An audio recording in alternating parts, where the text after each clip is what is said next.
Buenas noches a todos. Nos volvemos a encontrar, a reencontrar con las lecturas de Alberto, que siempre es muy interesante conversar con él porque ¿qué está leyendo? Estoy leyendo esto, y nos cuenta y nos anima para que nosotros escuchemos. Y en este caso es una charla de divulgación, digamos, porque Heidegger es uno de los grandes alemanes, filósofos alemanes, que vivió en una época terrible con el nazismo, pero además hizo algo muy creativo, los corrientes de la época, y su legado es muy importante para los filósofos. Y Alberto nos lo va a contar por qué. Gracias Alberto.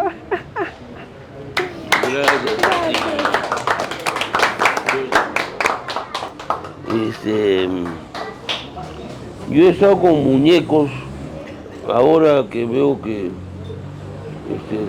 poca gente y toda amiga, ya se me van un poco los muñecos, porque hablar sobre Heidegger pues es un atrevimiento, ¿no? Para alguien que no lee en alemán, que conoce a Heidegger un poco por el forro, ¿no?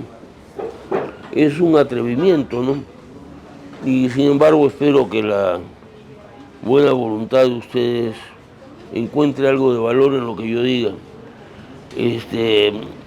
Yo le dije a mi hijita de 8 años, acabo de terminar de leer el libro más difícil del mundo. ¿Así, papi?, me dijo. Sí, El ser y tiempo, de Martin Heidegger. ¿Y lo entendiste? Un poco sí y un poco no, ¿no? A pesar de que leí cada una de las líneas del libro, ¿no? Pero claro, ahora ese es un libro de Heidegger que es maravilloso, a pesar de que no es fácil entenderlo, ¿no? Es muy complicado este alemán, ¿no? Y tiene un estilo propio, que es un estilo que es muy filosófico, pero que es difícil, que es un estilo de ir en redondo, ¿no? Heidegger dice y no dice a la vez, ¿no? Como el oráculo. Da vueltas alrededor de un tema y, claro, de vez en cuando ilumina, ¿no? Por lo menos a este modesto peruano, ¿no? De vez en cuando Heidegger es decir, como el mejor güiro, ¿no? Me levanta a la estratosfera y quizá eso es lo que también entusiasma de Heidegger, ¿no? Yo he leído un montón de libros de Heidegger y sobre Heidegger, pero no les he traído todos, sino un par nada más, para no apabullarlos, ¿no? Con mis lecturas, que no significan otra cosa, sino que tengo tiempo para leer, que soy un ocioso, ¿no? Este ocio, como dice Virgilio, ¿no? Este ocio nos ha sido concedido por los dioses. El ocio de la lectura, ¿no? Que no es ningún mérito, tampoco, ¿no?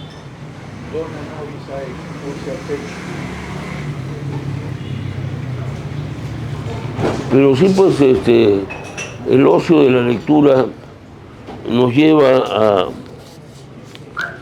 a leer, como es casi tautológico, ¿no? Y leemos libros como de Heidegger, Ser y Tiempo. He traído dos. Uno es Ser y Tiempo y el otro es uno de los tomos de los Cuadernos Negros. Ahora, los Cuadernos Negros son más fáciles porque están más vinculados de alguna manera a la crítica social y a la crítica al mundo moderno, ¿no? Heidegger es un antimoderno radical, ¿no? El maquinismo le parece lo peor y lo artesanal le parece lo mejor. Y esto es tema de Heidegger, ¿no? ¿Por qué es esto así, no? Y en los Cuadernos Negros, que son 3 tomos, ¿no? Son reflexiones de Heidegger sobre los más diversos temas, ¿no? Pero por supuesto hay temas que son absolutamente recurrentes, ¿no? Uno de ellos es la verdad, ¿no? La verdad. Que la verdad no es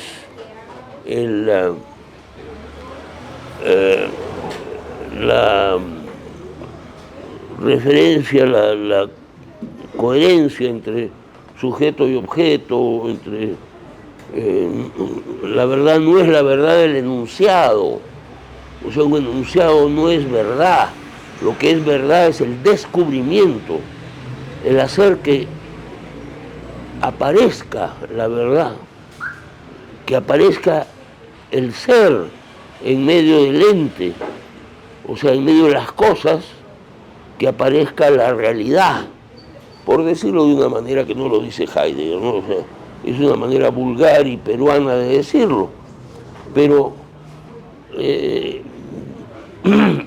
algo de esto hay, ¿no?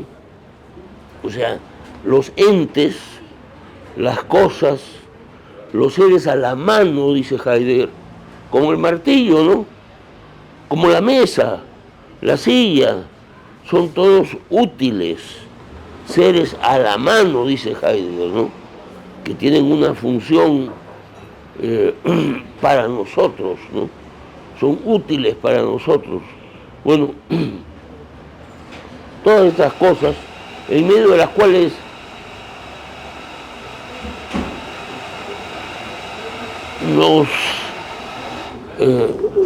¿cuál es la palabra? Nos perdemos, pues, ¿no? Nos perdemos en medio de las cosas, y luego, por supuesto, las habladurías, los chismes, la vida corriente, que es absolutamente contraria al pensamiento y a la filosofía, ¿no? El pensar es otra cosa, diferente de la referencia a cosas, ¿no? Cualesquiera que éstas sean, ¿no? Bueno, pero yo decido leer y no hablar tanto yo mismo. Bueno, no sé, yo tengo marcados aquí una serie de citas en algunas pequeñas y otras grandes. El ser del ente no es el mismo un ente. O sea, el ser del ente no es un ente, no es una cosa más del mundo. Descubrir el ser, que es lo que significa la verdad, es otra cosa, es abrir la realidad. En el fondo, quizá habría que decir, en el gran entusiasmo, ¿no?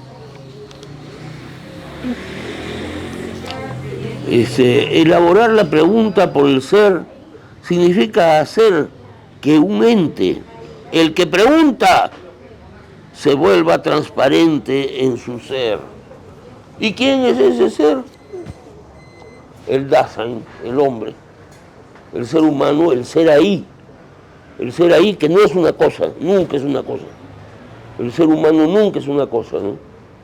El ser, el Dasein, dice Heidegger, el ser ahí, ¿no? Es aquel que pregunta por el ser, y en su ser mismo, dice, le va la pregunta por el ser. O sea, el ser humano es por esencia aquel que pregunta por el ser, ¿no? En fin, hay muchísimas citas que he señalado, tratando de no ser pesado con ustedes, ¿ah? Porque si quisiera ser pesado con Heidegger, mira, es facilísimo. Les confieso que hoy día en medio de mis muñecos lo llamé a Fico Camino y le dije, oye, en vez de que hable yo sobre Heidegger, que hables tú, ¿no? Me dijo que no le era posible, en fin, porque tenía otra cosa, pero para que vean qué cabreado he estado yo. El ente cuyo análisis constituye nuestra tarea, lo somos cada vez nosotros mismos. O sea, de algún modo, Heidegger lo hubiera negado, ¿no? Es una antropología. O sea, el ser del hombre, el Dasein, el ser ahí, es pues lo más importante para Heidegger, ¿no? O sea, la existencia del ser humano. De ahí pues que se diga pues que Heidegger es un existencialista, cosa que Heidegger niega, por supuesto, pero sí es evidente que Heidegger ha sido uno que ha llamado la atención a eso que es la existencia, ¿no? La existencia del ser humano, que no es cualquier cosa, pues. El ser humano no es... el ser humano puede desperdiciarse a sí mismo, claro. Por supuesto, puede vivir en la más absoluta contradicción consigo mismo, puede convertirse en el ser de las habladurías, ¿no? Puede convertirse en la negación de sí mismo, pero el ser humano, el Dasein mismo, tiene una función en relación al ser, ¿no? Es el único animal que tiene esa relación con el ser, ¿no? La posibilidad de develar el ser, la posibilidad de encontrarse con la realidad. Y de ahí, por supuesto, sale la poesía y la filosofía y cuánta cosa hay interesante, ¿no? Nuestro oír y ver, en medio de todo esto, Heidegger es un hombre muy reflexivo respecto de muchas cosas, ¿no? Y nos va diciendo cosas que para mí son importantísimas, ¿no? Nuestro oír y ver empieza siempre por saltarse lo más cercano. O sea, no vemos lo que tenemos más cerca, ¿no? Es algo que nos ocurre con frecuencia.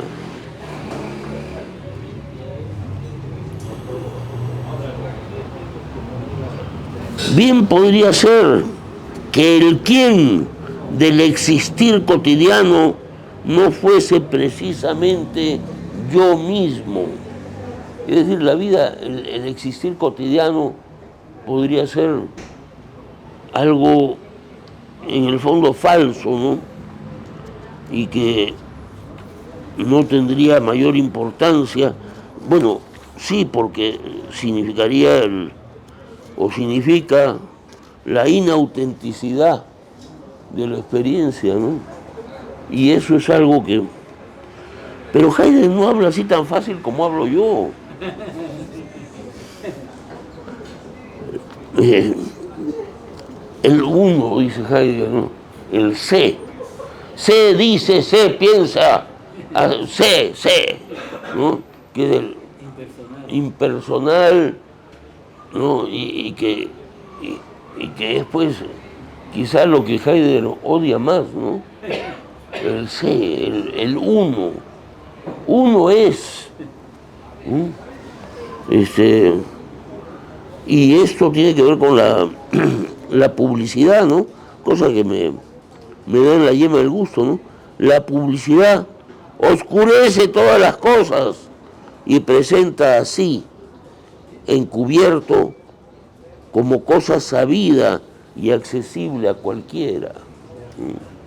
La publicidad, ¿no? Sí. Oscurece todas las cosas, ¿no? Es todo un tema, ¿no?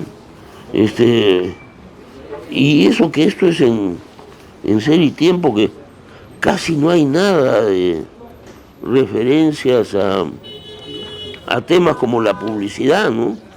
Porque en otros lugares, en los cuadernos negros, Heidegger es un furioso defensor de la soledad, en contra de la publicidad, ¿no? En la soledad es donde nos encontramos con nosotros mismos y con el ser, ¿no? Dirá Heidegger, ¿no? El discurso es constitutivo de la existencia del Dasein, del ser ahí. Al hablar discursivo le pertenecen las posibilidades del escuchar y del callar. ¿No? El callar, el silencio, ¿no? Importantísimo, o sea, todo un tema, ¿no? Y así como la locución verbal se funda en el discurso, así también la percepción acústica se funda en el escuchar.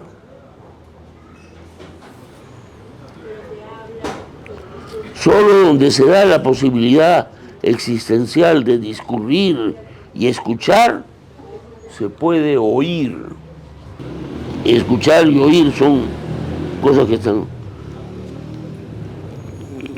Bueno, esos análisis de Heidegger son extraordinarios. Hay un libro de Heidegger que por 200 páginas investiga el aburrimiento. ¿Qué significa el aburrimiento? 200 páginas. Bueno, yo me las he leído, aburriéndome mucho. Claro. Pero,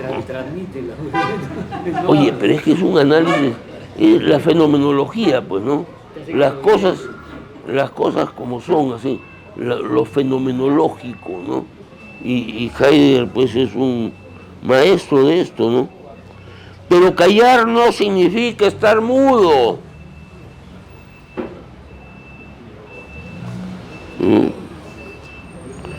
Solo en el auténtico discurrir es posible el verdadero callar. O sea, solo es posible en el auténtico discurrir, solo ahí es posible callar. O sea que se da a la vez, ¿no? El hablar y el callar, ¿no? En cambio, la habladuría, estos análisis a mí me encantan porque siempre dicen algo, ¿no? La habladuría es la posibilidad de comprenderlo todo sin apropiárselo previamente sin apropiarse previamente de la cosa. O sea, hablar por gusto, pues, ¿no? O sea, hablar porque te da la gana de hablar, ¿no? La habladuría es la posibilidad de comprenderlo todo sin apropiarse previamente de la cosa. ¿No?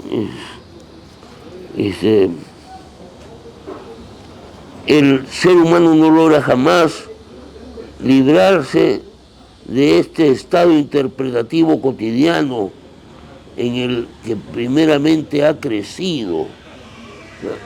El hombre no se logra librar de la inautenticidad y de la habladuría, del chisme, del ámbito del chisme, ¿no? La doxa, diría Platón, ¿no? La opinión. El ser ahí no logra liberarse jamás de este estado interpretativo cotidiano en el que primeramente ha crecido. O sea, el análisis del ser humano, pero que no es tampoco pues optimista, que nos vamos a iluminar todos, que vamos... No, no. Pero sí nos señala a un camino de la inteligencia, ¿no? El ser ahí que se mueve en la habladuría tiene, en cuanto a estar en el mundo, cortadas las relaciones primarias, originarias y genuinas con el mundo, con la coexistencia y con el propio estar en. O sea, no tiene pierde la relación con el mundo, ¿no? Muy fuerte, según Heidegger, ¿no?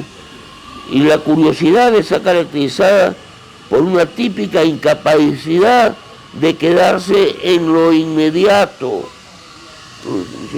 Siempre tiene que ir a otra cosa, ¿no?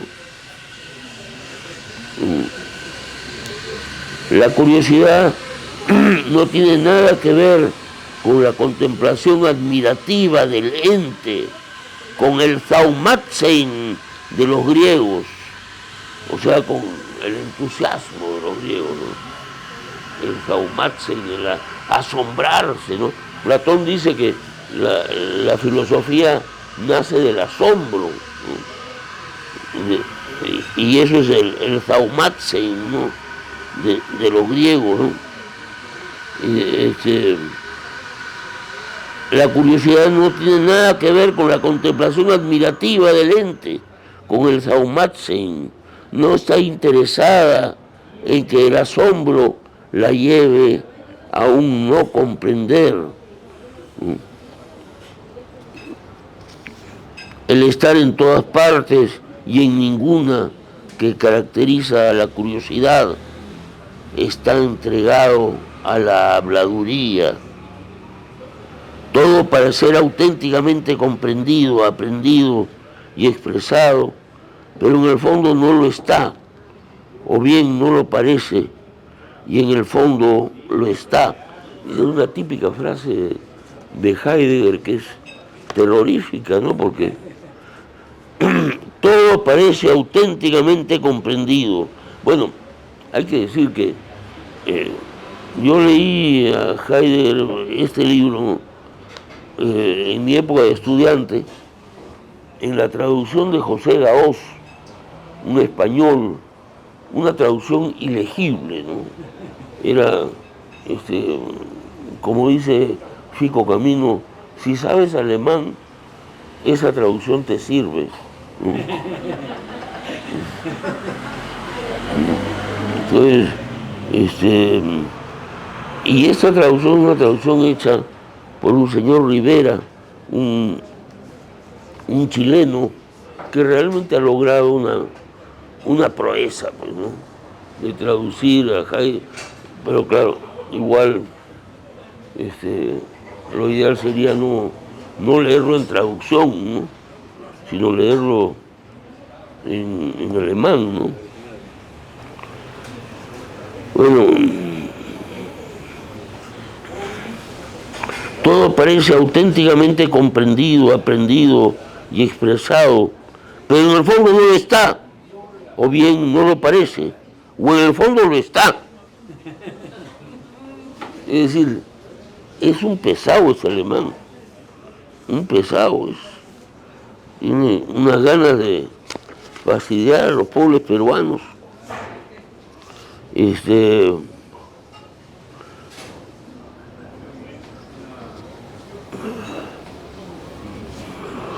Ahí donde dice la curiosidad nos lleva a donde todo sucede y en el fondo no sucede nada, ¿no? Y ese es el ámbito de la curiosidad, pues. El convivir en el uno, en el se dice, uno dice, ¿no? El convivir en el uno no es de ningún modo un estar juntos acabado e indiferente, sino un tenso y ambiguo vigilarse unos a otros en secreto y recíproco espionaje. Qué descripción tan interesante, ¿no?, de lo que puede ser la vida social, ¿no? Recíproco espionaje. A ver, pero algo de eso hay, no entre nosotros, porque los peruanos somos diferentes. La habladuría es el modo de ser del convivir mismo y no surge en virtud de determinadas circunstancias que aguardan desde fuera sobre el Dasein. El estar en el mundo es en sí mismo tentador. La tentación de la inautenticidad, ¿no? La tentación de no buscar la realidad, no buscar el ser, ¿no? De algún modo eso es.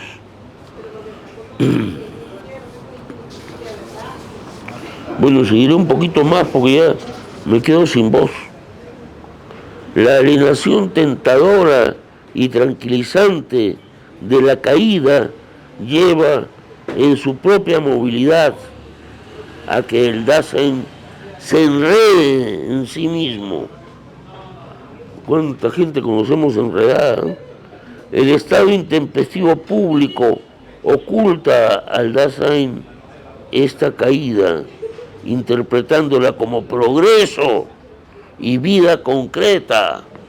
El progreso, bueno, Heidegger es un enemigo del progreso como yo, ¿no? Pero no se lo digan a nadie. La pregunta que ha guiado este capítulo, dice aquí Heidegger, apuntaba al ser de la I. Su tema fue el de la constitución ontológica de la aperturidad, que pertenece esencialmente al ser ahí. El ser ahí esencialmente se abre al mundo. El ser humano se abre al mundo, necesariamente. Su ser se constituye en la disposición afectiva, el comprender y el discurso. El modo cotidiano de ser de la aperturidad está caracterizado por la habladuría, la curiosidad y la ambigüedad. Estos fenómenos muestran la movilidad de la caída, con los caracteres esenciales de la tentación, la tranquilización, la alienación y el enredarse en sí mismo.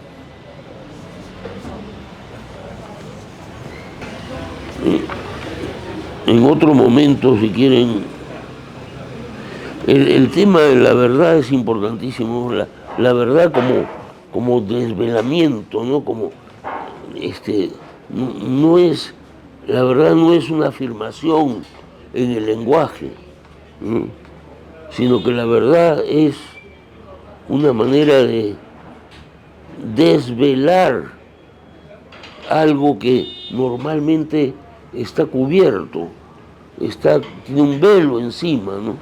Tenemos que abrir para acercarnos a la verdad. La verdad es eso, ¿no? La verdad es desvelamiento, ¿no? Entonces, la verdad es una experiencia, y es una experiencia del ser humano, ¿no? Bueno, Heidegger tiene reflexiones interesantísimas sobre el animal, ¿no? El animal no tiene mundo, ¿no? El que tiene mundo es el ser humano, ¿no? y el animal no tiene muerte, ¿no? Porque el ser humano sabe que es un ser para la muerte, ¿no? Que se va a morir, inevitablemente. Entonces, eso nos marca, ¿no? Marca al ser humano y de algún modo significa también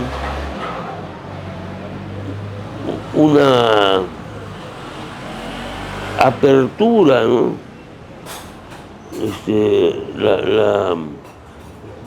La muerte como algo que me ocurre a mí mismo, ¿no? O sea, la muerte no es una cosa general, nunca. La muerte es un asunto personal, ¿no? Y tiene que ver con el hecho de que podemos tratar de acercarnos al ser, ¿no? Pero nada más. Alberto, pero él dice que el poeta es el guardián, Claro. el guardián de la verdad y de la Por supuesto. ¿no? Por ahí, En el fondo la filosofía y la poesía la poesía logra están juntas. instalar, ¿no? Sí. Lo que la filosofía demora en procesar. Eso lo dice con toda claridad, pero no en este libro, sino en este otro. En Sendas Perdidas, creo, En varios, ¿no? libro sobre Hölderlin. Sí, por supuesto. A él por la poesía que vaya con nuestro campo. El poeta, ¿no? El poeta es El encuentro de los solitarios solo puede producirse en la soledad. Bueno, ya, ¿para qué voy?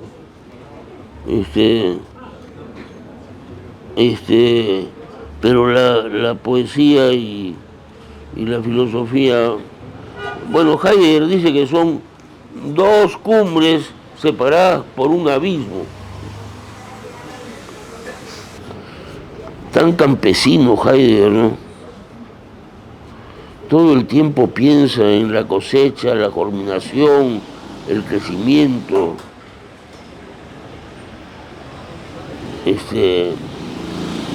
Tiene algo,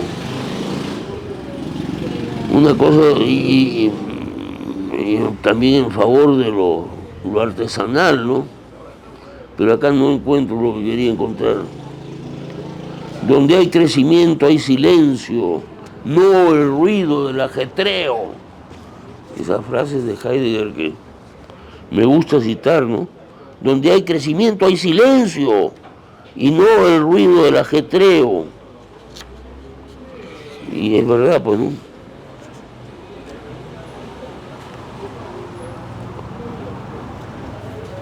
Estamos hastiados del progreso, queremos detenernos. En épocas difíciles le tocó, ¿eh? No, ¿y ahora qué cosa? ¿Está más fácil? No creo. Imagínate que...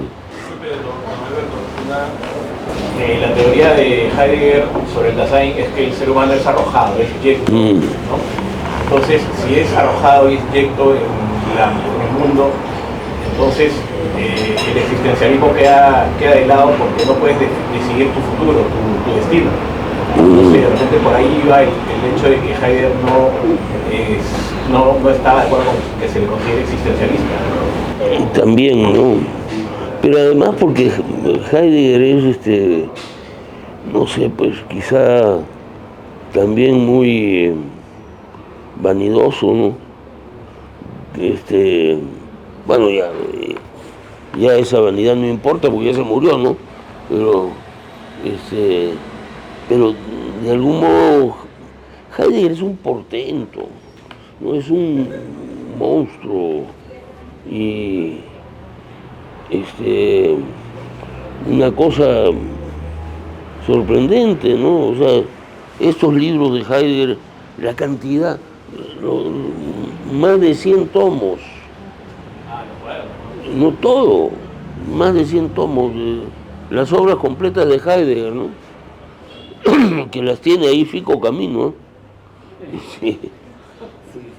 Tiene los 100, ciento y tantos tomos, ¿no? Pero, Y en alemán, por supuesto, ¿no? dice, siempre ha sido, han tratado de ser Aristóteles, pero no le dan. Bueno, la única vez que ocurrió, ¿no? Sí. Que un gran filósofo forma en los cambios históricos. Y entre esta expresión, ya estamos hartos del progreso y mirando la realidad actual, trayendo toda esta narrativa a este tiempo contemporáneo, ¿qué podemos resignificar? ¿Qué podemos revalorar para sembrar en las nuevas generaciones, en las personas, en nuestros hijos? ¿Cómo podemos hacer que esa visión deje de mirar el progreso hacia afuera, en construir cosas externas? Porque si nosotros ya hemos pasado y ya hemos vivido todas esas situaciones y lo palpamos y sabemos que es un camino muy efímero, que está o no está, ¿cómo nosotros movemos esa energía? ¿Cómo nosotros movemos y nos acercamos a eso que realmente somos? A ese ser. Porque no solo lo dice Heidegger, lo sentimos, lo sabemos, hay una voz hablando. ¿Cómo razonamos como seres pensantes, porque somos humanos? Y cómo traemos toda esa narrativa, todo ese esfuerzo de ese hombre que ha escrito tantos libros, a darle una utilidad en este ahora. ¿Cómo hacemos eso para nuestros hijos, por ejemplo? Yo me atrevo a decir que es la naturaleza, ¿no?, la que puede ser verdaderamente instructiva para nuestros hijos, ¿no? Pienso yo que eso me parece lo fundamental, ¿no? Que nuestros hijos vean lo que es el brotar de una semilla, ¿no? Que sepan el crecimiento de un árbol, ¿no? El olor de una flor, ¿no? En fin, la vida de la naturaleza, ¿no? Me parece la naturaleza que es en el fondo silenciosa, ¿no? Tiene una sabiduría ridícula. Por favor, imagínate qué sabiduría. Ayer he visto una, ¿cómo le llaman? Una cosa en la internet, ¿no? Sobre cómo crecen los árboles. Y es increíble, pues, porque en el fondo los árboles crecen del aire y del sol. Y el agua. Pero más del aire y del sol. O sea, lo que hace crecer, y es maravilloso, ¿no? Me encanta la idea, ¿no?, que el carbono lo sacan los árboles del aire y de una descomposición que tiene que ver con el sol, ¿no? O sea, y más que del agua, ¿no? Increíble, ¿no? Pero claro, también el agua, sí, ciertamente el agua también, ¿no? Pero lo va bajando. No es el aire. Pero la naturaleza yo creo que es fundamental, lo que los niños no crean que el agua sale del caño o que la leche sale de la lata, ¿no? Sino que sepan que el agua viene de las lluvias, de las altas montañas, ¿no? Del Pariajaja. Imagínate esos. ¿Los niños hablan con los espíritus de la naturaleza? Qué hermoso lo que dice. ¿Qué lugar Es una ocuparía la experiencia naturaleza? vívida y muy práctica. La llevo así, con mi hijo todo el tiempo. Sin embargo, hay una competitividad, digamos, energética entre lo que él vive y lo que escucha en el exterior.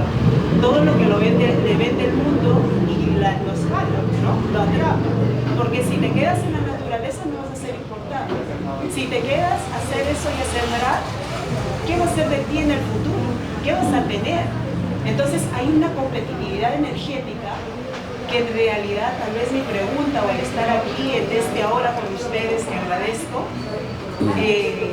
me lleva a ese razonamiento de cómo llevar ese equilibrio, porque es necesario de equilibrar esas cosas. Yo no digo que el escenario donde estamos viviendo como seres humanos no sea importante, es un escenario de evolución, pero es importante no olvidarnos de quiénes somos, ¿no? Entonces, claro, ese balance, ¿cómo hacemos que ellos no se desvíen, ¿no? El misterio que somos y que cada uno de nosotros reconoce, ¿no?, en su intimidad, ¿no?, y que los niños también tengan conciencia de que cada uno de ellos es un misterio único del universo mundo, que nadie va a ser igual a ninguno de ellos, ¿no? Y eso yo creo que es muy importante. Y también ese vínculo con la naturaleza que tiene que ver con el ser, ¿no?, con acercarnos a la realidad, ¿no? Piedras reales y árboles reales y aires reales y lluvias reales, ¿no? Me parece indispensable, ¿no? Heidegger habla de eso, Claro, pero es que no la naturaleza. claro, no es un gran tema de... Heidegger es un defensor de lo agrícola, agrarismo, dice por ahí, agrarismo, esa es nuestra vocación. Y efectivamente es un agrarista, ¿no? O sea, cree en lo agrícola. Yo también. Por eso estoy acá solo de casualidad.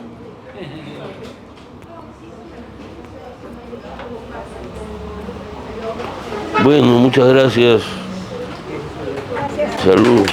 No.